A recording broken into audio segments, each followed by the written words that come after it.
Peep game, everybody. This piece of paper right here changed my whole paycheck life. But let me make sure this is the correct one.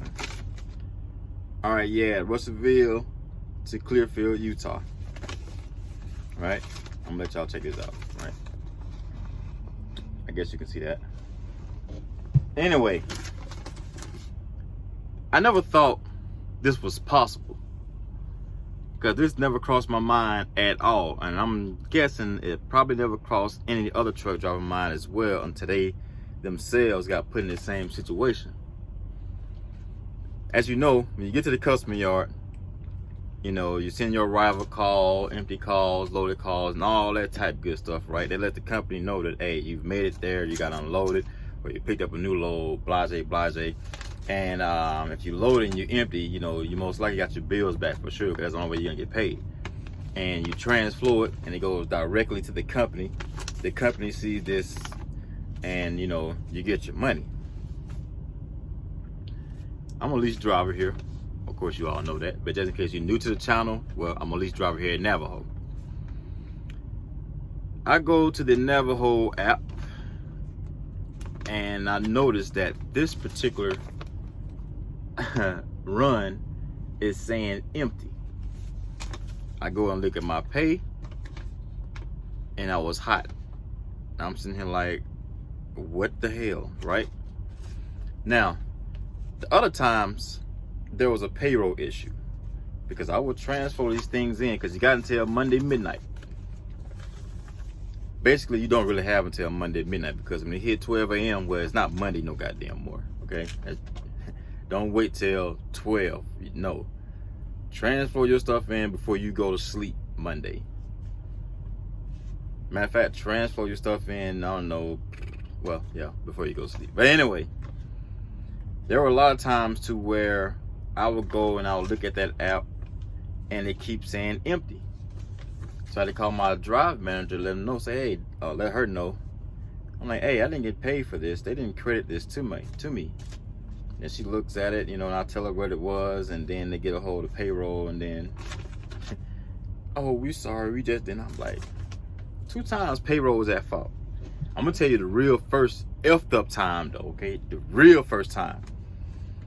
There was a delivery in, no, that was a pickup in Portage, Indiana. And I had to bring it all the way back to Denver. Sent my arrival calls, you know, all that type of good stuff. So the company is well aware that I was there, and I picked it up and I brought it back, okay? Otherwise, they'd have been blowing my phone up, or been blowing me up on that Bluetooth device, saying, hey man, what you got going on, driver? Have you made it to the customer yet? Have you made it to the delivery spot? You know, they'll hound you to death. I got in, I transfer all this stuff in. I'm thinking I got paid, right? Damn near 2 weeks went by, and I get on the app, and that Portage to Denver was showing empty. I said, oh, hell no, man. What in the world? So I call up my drive manager. I'm like, hey, Miss Haley, I did not get paid for this Portage to Denver. And I didn't have my my bills, but I know I transferred it in. But anyway, the company themselves went through some digging. Guess what? Well, Mr. Carter, we found it. They let me go that long without paying me. And had I not said anything about it, I never would have gotten paid for that. That's fucked up. That's fucked up. They damn sure got their money. I didn't get mine. I'm like, okay. Everything was good, you know, when I first started here, you know, I've been making some good money. This is, I gotta say, this is the only company that I've driven for to where I've made, you know, lots of money. We ain't talking about $100 check. We talking about thousands of dollars a week. You know what I'm saying? Never made that nowhere else except for Navajo. So I can't help but give Navajo they props on that. But I had 3 problems with payroll. And when you have problems with payroll, you know, it can fuck your check up. And if you ain't careful, it can put you in the negative because of a mistake. So They tell me the customer, right, of this particular bill right here in Clearfield, Utah, they tell me they haven't gotten in contact with us yet. So, you know, the whole billing thing is through them. Nobody over at the Clearfield spot said anything at all to them. They're like, ain't nothing on our end this time. It's the customer. And I'm like, what? Never thought in a million years that was possible. Never, ever thought. No one never told me that. No experienced truck driver ever said, hey, man, be careful, man. Excuse me. Some of these customers, man, you know, they take forever on the billing situation, you know. Say it, no one ever. This is the first time that ever happened to me. So I'm saying, like,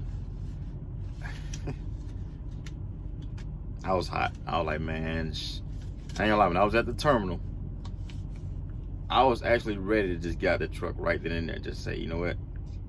I'm gonna go ahead and rent me a car and just go on back down south. And I go and talk to payroll about it. And it was like, yeah, man, we waiting on them. If they don't do anything, we can't do anything for you. I'm like, so it's just like that. I drove all the way up there. You know your trailer's there. They got GPS on their stuff. They know where everything is at. You know the trailer's been dropped. I done sent the empty call and all that type of stuff. Even let them know of the new trailer that I picked up. All that great stuff. So they know where everything is at. I ain't get paid for it. But they ended up paying me for it because they ended up finally communicating with the customer and they finally done whatever they need to do. And then bam. Now, I'm thinking customers email them, I guess. You know, I don't think they actually do any direct phone calling. I guess time from time they would, depending on the time frame, I guess, or whatever. But it seems like people in the payroll department kind of sleep a little bit. I don't know what's going on. I don't know. I also learned that on Fridays, nobody is really there. So when you transfer your stuff in, well, count on your status saying empty until Monday. That's when everybody's gonna be in there Monday, and you go from that point. Now, true enough, we all are human, but that happened to me 3 times. And that 3rd time, I was sitting here like, I'm fixing to go somewhere else. And you know what? I actually put in 2 job applications elsewhere. Pride Transportation called me up. They got me approved and everything like that. Now, the pay will drastically drop. Okay, I'm talking about it's gonna be a major decrease in pay because they on that sliding pay scale, just like Western Express. So it's 2 companies that do that bullshit sliding pay scale. I think that should be illegal. Either you're gonna pay me $2 a mile or you're not, you know. Now, I'm not saying Pride is paying $2 a mile, but you get what I'm saying. Western Express, they pay like $2 and some cent to a mile for anything under 200 miles. But you're not going to ever in life run something 200 miles. You're not going to ever do that. You'll see empty load or something like that, whatever, to where you're deadhead somewhere like, you know, 50 miles or maybe 120 miles when you pick up, and then you got to drive 400 to almost 1,000 some miles back. You would think, you're like, all right, for the first 200 miles, I'm getting $2.45 or whatever, regardless. So after the 200 miles, it started going on down, and then I'm right at $1 and whatever, some cents to the mile. It's been a while since I dealt with Western Express, but that's how that was working. Well, Pride, no different. Pride, 41 cents to the mile. Anything that's 200 miles, something like that, you're making way more CPM. But man, overall, 41 cents a mile. Just don't even worry about that. They average, the recruiter over there told me they average about 22 to 2,800 miles a week. You know, she says she's seen, you know, $1,250, $1,400 checks and stuff. I'm like, that went one ear and out the other. You know, so I'm like, I'm not gonna even go there with people like that. You know, I'm not gonna touch that. And also, here's what Pride does. They if you live in Alabama like I do, or anywhere in one of those southern states or something like that, you know, you're out for 5 weeks and you get a full week off. But they don't allow you to take the truck all the way back down the way. So I'm guessing they don't have no freight at all southbound. Matter of fact, the only spot south would be like in Texas. They probably got very few customers in Texas, but that's the only spot. Well, I think they got, yeah, but they gotta have a spot. They got a terminal there as well, something like that. She was telling me. But you'll drop the truck off there, right? And then once you drop the truck off, they put you on an airplane and they fly you home, and you enjoy your full 7 days off at the house. And you get back on the airplane, you go right back to Texas, get back in your truck, and enjoy your 5 weeks more of driving. There's no APUs in the trucks. I didn't ask her that, but I was watching a YouTube video on it, so I didn't see no APUs or no mention of APUs. They talked about a bunk heater, which the bunk heater is all right. You know, it's cold, but you're gonna be warm back here. But as soon as you get up there around the the business end of the truck, it's going to be sub-zero up there. So you got to crank that truck up real fast and just get back here where it's warm, and throw on your jacket or something like that. So I think by law, every company should run APUs. I mean, come on now. You got somebody, you know, we're not robots, we're not machines, you know, people get extremely cold, you know, and people get extremely hot. I mean, you know what I'm saying? So I think by law, every company should have APU. Majority of these companies don't really give a damn about the driver, but I'm like, okay, he's a human being, right? And if it wasn't for that driver, I don't care how many drivers you got, you should care for each and every last one of them, no matter what. Therefore, you need to put, oh, but they got satellite TVs if you want, you know, and I'm not just bashing Pride. It's a whole bunch. This truck right here I'm in don't have an APU in it. However, since I'm a lease driver, I can just leave this damn thing idling all day because it's my fuel. I'm paying for it. This truck has a auto start feature on it, to where you cut the power on right here, and then the engine start switches up there. What the truck would do, the truck will actually fire itself up, and once the temperature get to, you know, whatever this thing is set at, once inside of it is at that temperature range, the truck will actually cut itself off. And then once the temperature start increasing, start getting a lot hotter, the truck fires itself back up, cool itself back down on the inside, then, which at times the damn thing it'll do it like 3 times, and on the third or actually 4 times, whatever. At one particular time it fired up, motherfucker never did cut back off. It just stayed running. I was like, man, whatever. But yeah, I think every company needs to run APUs. That's how I feel about it. And I think I said this before, Navajo's slightly different, you know what I'm saying? But in all honesty, you're not family. You're not. You never been to nobody's house. You don't know if they got a sister or a brother. You don't know if they're allergic to salt. You don't know if they're allergic to pepper. You don't know if they're scared of puppies. You most likely don't even know their last name. You know what I'm saying?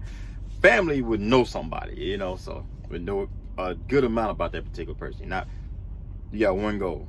You ain't trying to make friends. You can respect the person that's in front of you, you know, and you get it back. But in the end, your ultimate goal is to make money. If you ain't making money, then you're wasting your time. It doesn't matter who's at fault. If you got a bad drive manager, you know, the company just, you know, if you think they feeding you a bunch of BS, if you're a hardcore runner, but they got you sitting still, well, that don't match at all.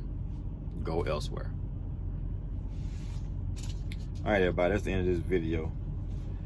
I am over here in Grand Island, Nebraska, waiting on them to call me. I called them about an hour ago prior to this video right here, almost an hour ago, to see if their meatloaf was ready. And it ain't ready yet. The time for pickup is actually at 1 o'clock, but you know, I always tend to get to places a day early and all that type of stuff. But today is a day when I need to pick up, but it's not ready yet.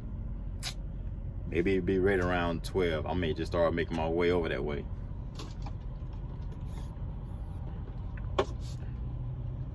Damn, that's some good root beer. All right, everybody, stay safe, keep on trucking. Guess I'll catch you all out there some other time. Take my home time in Cali. I need to stop by Dollar General. I gotta do a whole bunch of stuff, man. Peace.